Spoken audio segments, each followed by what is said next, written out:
지금부터 내가 해주는 얘기 들어주겠니? 할렐루야. 11월 20일 금요일 새벽입니다. 저 멀리 뵈는 나의 시온성 찬양하겠습니다. 저 멀리 뵈는 나의 시온성, 오 거룩한 곳 아버지 집, 내 사모하는 집에 가고자 한밤을 세웠네. 저 망망한 바다 위에 이 몸이 상할지라도 오늘은 이곳 내일은 저곳 주 복음 전하리. 아멘. 오늘 하나님께서 주시는 은혜의 말씀 보겠습니다. 역대하 17장 1절부터 18장 27절 말씀이 되겠습니다. 역대하 17장 1절부터 18장 27절 말씀 중에서 18장 1절부터 3절까지만 봉독해 드리겠습니다. 여호사밧이 부귀와 영광을 크게 떨쳤고 아합 가문과 혼인함으로 인척관계를 맺었더라. 2년 후에 그가 사마리아의 아합에게 내려갔더니 아합이 그와 시종을 위하여 양과 소를 많이 잡고 함께 가서 길앗 나무 치기를 권하였더라. 이스라엘 왕 아합이 유다 왕 여호사밧에게 이르되 당신이 나와 함께 길앗 나못으로 가시겠느냐 하니 여호사밧이 대답하되 나는 당신과 다름이 없고 내 백성은 당신의 백성과 다름이 없으니 당신과 함께 싸우리다 하는지라. 아멘. 오늘은 함께 할 수 없는 운명, 함께 할 수 없는 운명 이란 제목으로 하나님 말씀을 상고하겠습니다. 오늘 본문에는 두 왕이 등장합니다. 분열 이후에 남유다의 최고 전성기를 구가했던 여호사밧 왕, 그리고 북이스라엘에서 가장 악한 왕이었다고 오명을 쓰고 있는, 오명이 아니죠, 정당한 평가를 받고 있는 아합, 가장 악한 왕이었지만 또 가장 강력한 통치력을 행사하기도 했던 왕이기도 합니다. 이 두 사람이 함께 등장합니다. 도저히 함께 해서는 안 될 것 같고 그래서도 안 되고 함께 할 수도 없을 것 같은 두 사람이 함께하는 이야기입니다. 과연 그 결말이 어떻게 나타날까요? 먼저 여호사밧 왕에 대해서 잠깐 살펴보면 다윗의 길로 행한 왕이다 라는 것을 알 수가 있습니다. 17장 3절 4절에 보면 여호와께서 여호사밧과 함께 하셨으니 이는 그가 그의 조상 다윗의 처음 길로 행하여 바알들에게 구하지 아니하고 오직 그의 아버지의 하나님께 구하며 그의 계명을 행하고 이스라엘의 행위를 따르지 아니하였음이라. 다윗의 길로 행했다, 이렇게 기록되어져 있으니 이것은 최고의 평가를 받은 것입니다. 그는 언제나 이길 것이고 하나님이 주시는 많은 복을 받아 누리게 될 것입니다. 그래서 결과 부귀와 영화를 얻었고요. 또 많은 업적들을 세워서 하나님을 기쁘시게 되었습니다. 산당과 우상들을 제거했고 온 백성에게 말씀을 가르칠 교사들, 레위인, 제사장들을 전국에 파송했다. 아주 귀한 왕이라는 것을 알 수가 있습니다. 9절만 볼까요? 그들이 여호와의 율법책을 가지고 유다에서 가르치되 그 모든 유다 성읍들로 두루 다니며 백성들을 가르쳤더라. 요새와 국고성도 수축하고요. 강력한 군대도 육성을 했습니다. 그래서 그가 받은 복은요, 늘 이기는 자라는 소문이 난 거예요. 많은 사람들이 그를 두려워하게 되었다 하는 것이죠. 10절 여호와께서 유다 사방의 모든 나라에 두려움을 주사 여호사밧과 싸우지 못하게 하시매. 다윗의 길로 행하면 언제나 이기게 된다는 그 공식이 이 여호사밧에게도 그대로 적용되고 있음을 알 수가 있습니다. 그 다음은 아합 왕입니다. 역대 가장 악한 이스라엘 왕이라고 그랬죠. 그의 아내는 아주 유명한 이세벨입니다. 시돈의 왕녀, 우상 숭배자, 또 시돈의 우상을 섬기는 제사장의 역할을 맡았던 여자입니다. 그러니까 이 아합에게 좋은 영향을 끼칠 수가 없었겠죠. 그의 딸은 아달랴라고 하는데 여호사밧의 아들 여호람과 결혼을 했습니다. 그로 말미암아 후에 남쪽 유다가 얼마나 무서운 재앙을 겪게 되는지 우상 숭배를 하게 되고요. 정치적인 학살을 자행하는 아주 끔찍한 사건이 벌어지게 됩니다. 이 아합은요, 엘리야도 많이 핍박을 했던 사람으로 유명하죠. 자, 그런데 잠깐 살펴봐도 이 여호사밧과 아합은 하나가 될 수 없는데 하나가 되는 일이 벌어지고 말았습니다. 하나가 되려고 시도를 한 것이죠. 18장 1절 여호사밧이 부귀와 영광을 크게 떨쳤고 아합 가문과 혼인함으로 인척관계를 맺었더라. 하나님의 큰 복을 주셔서 부귀영화를 누릴 때 아합과 혼인했다 하는 거예요. 정략 결혼을 한 것이죠. 왜 이런 일이 벌어졌을까? 아합은 악했지만 당시 이스라엘은 아주 강대한 나라였거든요. 그래서 동맹을 맺어서 동족이 상잔하는 그런 비극을 애초에 근원적으로 차단하자 뭐 이런 생각이 있었는지 모르겠습니다. 그러나 이것은 율법보다 실리를 우선한 것이고 하나님의 뜻보다 인간의 생각을 앞세운 것이었어요. 율법은 분명하지 않습니까?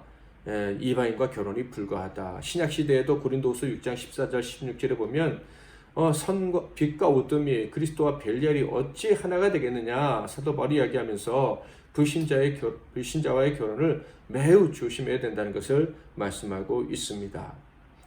어쩌면 이 여호사밧이 하나님께 바르게 서 있는 자기 자신에 대한 그리고 하나님이 주신 복으로 인한 어떤 확신이 너무 강했기 때문이 아닌가. 나는 오염되지 않는다. 나는 오염되지 않을 것이고 그리고 이스라엘 같은 혈통이니 우리가 결혼으로 혼인을 맺고 전쟁을 그치면 어쩌면 북쪽에도 복음을 그러니까 하나님 섬기는 여호와 신앙을 좀 더 심을 수 있지 않을까 이런 생각을 했는지도 모릅니다. 분명한 것은 그것은 하나님의 율법에 어긋나고 인간적인 생각이라는 것이죠. 우상숭배자의 결합은요, 우상숭배자와의 결합은 어찌했든지 간에 큰 실수입니다. 그래서 결과가 좋을 수가 없게 됩니다. 자, 엉뚱한 자와의 잦은 교제를 하게 돼요. 아합과 결혼을 통해서 인척관계가 되니까 자꾸 왔다 갔다 하는 교류하는 일을 할 수밖에 없었어요. 그러니까 하나님께서 우리에게 인간관계를 맺고 교제할 때 그것이 생산적인 것이 되기를 원하는데 이 아합과의 교제는 여호사밧에게 다 비생산적인 것이었다 하는 거예요. 2절 보니까 2년 후에 그가 사마리아의 아합에게 내려갔더니 아합이 그의 시종을 위하여 양과 소를 많이 잡고 가서 길앗 라모치기를 권하였더라. 2년 후에라고 돼 있으니까 뭐 어쩌다 한번 간 것처럼 느낄 수도 있지만 사실 아합이 죽던 해가 바로 이 해거든요. 지금 오늘 성경에 나와 있는 BC 853년에 아합이 죽었고 그때 지금 여호사밧이 사마리아로 간 것입니다. 그런데 아합과의 혼인은 865년, 기원전 865년에 했습니다. 그러니까 10년이 훨씬 넘었죠. 그 사이에 얼마나 많이 왔다 갔다 했겠습니까? 2년 후다라고 하니까 적어도 2년 전에는 아합에게 또 가서 뭐 또 교제를 했음이 분명하다 하는 것을 알 수가 있습니다. 자주 방문을 한 거죠. 자주 교제한 것입니다.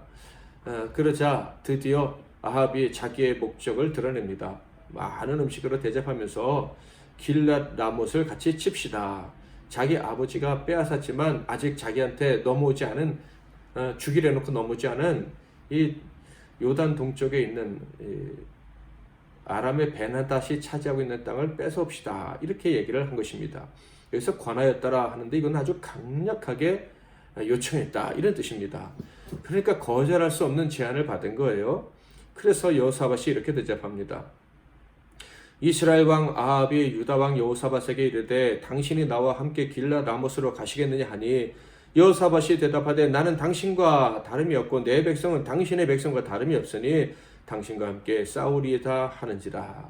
피로 얽혔으니 우리는 하나다 이런 얘기예요. 그러나 하나님의 아들 딸로 하나가 된 것은 아닌데 완전히 인간적인 생각으로 우리가 하나다 이렇게 얘기를 한 것이죠.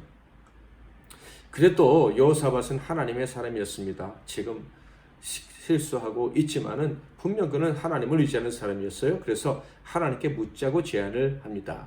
그러자 아합이 선지자들을 무려 400명이나 들라고 하지요. 그 400명이 어떤 선지자들이겠습니까? 제사양도 소화양을 바치면 세워주는데 선지자는 오죽했겠습니까? 그 400명의 선지자들이 와서 뭐라고 말합니까? 올라가십시오. 하나님이 왕의 손에 그 아람을 붙이실 것입니다. 10절에 보면 그나의 아들 시드기야는 철로 뿔들을 만들어 가지고 말하되 여호와께서 이같이 말씀하시기를 왕이 이것들로 아람 사람을 찔러 진멸하리라 하셨다 하고 아주 거짓으로 치청과 교육까지 하고 있는 거예요. 22절에는 그들은 거짓 영을 받은 선지자들이다 이렇게 얘기하고 있습니다. 400명이나 되는 선지자들이 다 가짜였다라는 거예요. 참으로 비극적인 일이 아닙니까? 이 말씀을 보면 좀 조심스럽고 두려워요. 오늘날 많은 목사들이 있고 또 전사님들도 있고 나름대로 자기가 신실한 하나님의 종이라는 사람들이 있는데 과연 진짜는 얼마나 될까 하는 생각을 해보게 됩니다. 나는 하나님이 얼마나 기뻐하시는 종일까? 저와 여러분이 꼭 생각할 수 있으면 좋겠습니다. 400명이나 왔지만 여호사밧은요 그들의 예언이 마음에 들지 않았습니다. 분명 깨어있는 사람이고 어느 정도는 영적인 사람이었기 때문에 느낌이 있었던 것 같아요. 그랬더니 아합이 한 명이 더 있다. 마음에 들지 않는 예언을 하는 사람 선지자 한 명이 더 있다 이야기를 합니다. 그러자 그를 불러달라 여호사밧이 요청을 합니다.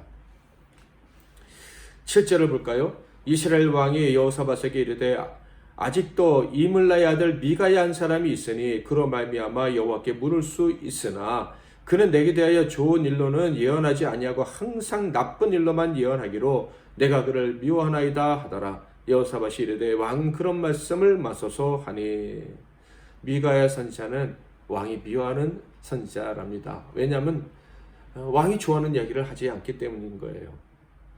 어쨌든 그래도 불러달라고 요청을 합니다. 여호사밧은 무슨 느낌이 있었던 것 같아요. 그런데 미가야 선지자가 처음에 하는 말이 다른 선지자들하고 똑같아요. 진실을 말하지 않고 성의 없이 얘기를 합니다. 왜 그랬을까요? 거짓을 믿으려고 하는 사람에게 진실은 어차피 의미가 없다는 것을 미가야가 알았기 때문이죠. 저도 목회하면서 느낍니다. 믿으려 하지 않는 사람에게는 아무리 진리를 얘기해도 소용이 없다는 것을. 순종하려고 작정하지 않고 온 사람들이 있어요. 어떤 게 하나님 뜻입니까? 묻지만 자기 갈 길을 정해놓고 온 사람들이 있어요. 그런 사람들에게는 충고나 하나님 뜻을 알려주는 일이 아무런 의미가 없지요. 미가야가 처음에 그런 식으로 얘기를 합니다. 그러자 아합이 눈치를 채고 너는 언제나 나한테 나쁜 말만 하는데 왜 갑자기 좋은 말 하느냐? 진실을 얘기해라 라고 얘기하죠. 그러니까 미가야가 정 원한다면 얘기해 주겠다 하면서 얘기하는데 그 말의 핵심은 이번 전쟁에 나가면 왕 아합은 죽는다 하는 거예요. 16절 그가 이르되 내가 보니 온 이스라엘이 목자 없는 양같이 산에 흩어졌는데 여호와의 말씀이 이 무리가 주인이 없으니 각각 평안히 자기들의 집으로 돌아갈 것이니라 하셨나이다 하는지라. 전쟁에 나갔는데 왕이 죽으니 군인들은 패잔병이 되겠죠. 그런데 놀라운 것은 평안히 돌아갑니다. 왕이 얼마나 불필요한 존재인지 아주 대놓고 얘기를 한 거예요. 그러니까 얼마나 아합이 기분이 나빴겠습니까? 그러자 앞잡이 가짜 예언자 시드기야가 등장합니다. 23절 그나 아나의 아들 시드기야가 가까이 와서 미가의 뺨을 치며 이르되 여호와의 영이 나를 떠나 어디로 가서 내게 말씀하더냐 하는지라. 자기에게는 하나님의 영이 있고 미가에게는 하나님의 영이 없다는 이 거짓을 서슴지 않고 하고 있어요. 그러자 아합이 어떻게 조치를 취합니까? 25, 26 이스라엘 왕이 이르되 미가엘을 잡아 시장 아문과 왕자 요아스에게로 끌고 돌아가서 왕이 이같이 말하기를 이 놈을 옥에 가두고 내가 편히 돌아올 때까지 고난의 떡과 고난의 물을 먹게 하라 하셨나이다 하니. 사랑하는 성도 여러분, 오늘 말씀을 들으면서 무슨 생각이 드셨습니까? 여호사밧 참 훌륭한 왕이지만 하나님 말씀 온전히 실천하는 데는 좀 능력이 부족했구나 하는 생각이 듭니다. 잘못된 사람과 사귀게 되면 이런 하나님 말씀에 원치 않게 불순종하는 일을 하게 된다. 할 수밖에 없다 하는 것을 알 수가 있습니다. 한번 선택을 잘못하면 이렇게 끌려가는 것이죠. 한번 악인과의 교제를 소중히 여기고 하나님이 기뻐하시지 않는 교제를 시작하면 결국 악인의 꿰매 빠져가게 된다 하는 거예요. 결코 같이 가서는 안 되는 사람이 있다는 것을 오늘 말씀에서 우리에게 주시는 교훈입니다. 미가야가 처음부터 말씀을 전하려 하지 않았던 것처럼 아무리 말해도 소용없고 아무리 오랫동안 교제를 해도 하나님의 영광을 가리고 오히려 나까지 타락하게 되는 그런 악한 사람이 있습니다. 그런 사람과는 절대로 교제해서는 안 되겠죠. 우리가 주의 뜻대로 살려고 하다 보면 분명히 내게 가까이 오고 나를 좋다고 하는 사람인데 함께하면 할수록 하나님의 영광을 가리게 하는 사람이구나 하는 것을 느끼게 하는 그런 인물이 있을 수 있습니다. 만약 그런 사람이 저와 여러분 주위에 있다면 그 사람과의 관계는 빨리 끊어야 될 것이에요. 지혜로운 방법으로 그 관계를 정리를 하지 않으면 내가 그 사람을 하나님께로 인도하는 것이 아니라 내가 그 사람의 그 죄악 때문에 오염돼서 같이 범죄하고 함께 하나님의 영광을 가리게 되는 거예요. 인간적인 정 때로는 끊어야 될 때가 있습니다. 늦으면 둘 다 손해입니다. 결국 길앗 나무 전쟁에 가서 아합은 죽고 모든 관계가 깨지게 되지 않았습니까? 인간적인 정을 끊으면 손해본다고 생각될 수도 있고 마음이 아플 수도 있어요. 그러나 잘못된 관계, 절대 함께할 수 없는 운명인 사람 끊으면 처음엔 힘들 수 있지만 하나님이 더 좋은 사람을 만나게 하십니다.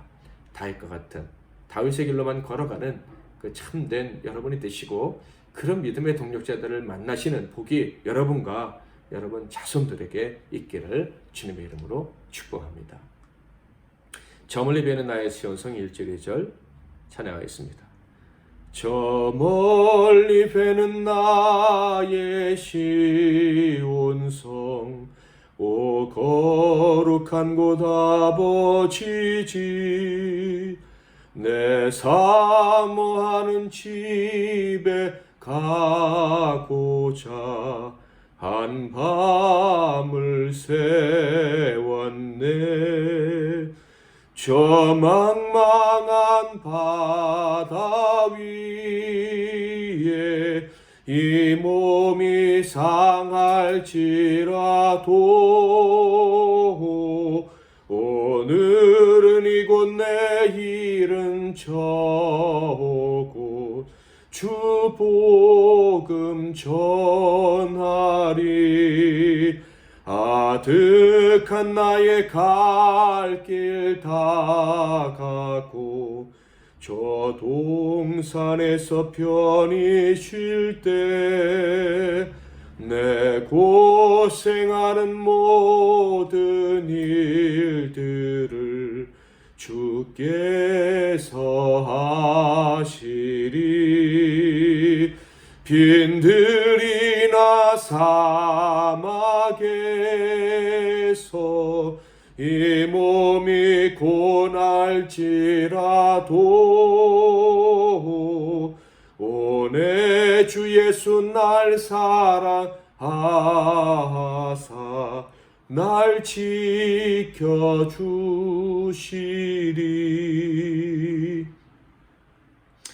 아멘. 오늘 하나님께서 이 새벽에 여러분에게 주시는 말씀이 있으십니까? 새롭게 깨닫게 하시고 결단을 요청하시는 그런 말씀이 있으십니까? 그것을 가지고 기도하시고 또 여러분들 가지고 있던 또 우리 교회 기도 제목들 나라와 민족을 위한 기도 제목들 가지고 기도하시고 오늘 하루도 승리하시기를 바랍니다. 제가 먼저 잠깐 기도하겠습니다. 살아계신 하나님 아버지, 우리를 은혜로 부르주시고 이 죄악과 죽음이 가득한 세상에서 침몰하지 않고 영생을 이미 소유한 채로 이것을 고향으로 생각하지 않고 천국을 향해 여행할 수 있는 복을 주시니 감사합니다. 이 순례자의 길을 끝까지 가게 하시고 이 길을 갈 때 우리를 미혹하는 수많은 욕들과 싸워서 이기게 하옵소서. 특별히 함께할 수 없는 사람과 함께하지 않도록 도와주시고, 함께하지 말아야 될 사람과 함께하고 있다면 끊을 수 있는 지혜와 용기를 주시고, 그리고 참으로 좋은 믿음의 동력자들을 많이 만날 수 있도록 은혜 베풀어 주옵소서. 오늘도 결단하고 승리하는 삶 살 수 있도록 도와주시기를 바라고 예수 그리스도의 이름으로 기도하옵나이다. 아멘.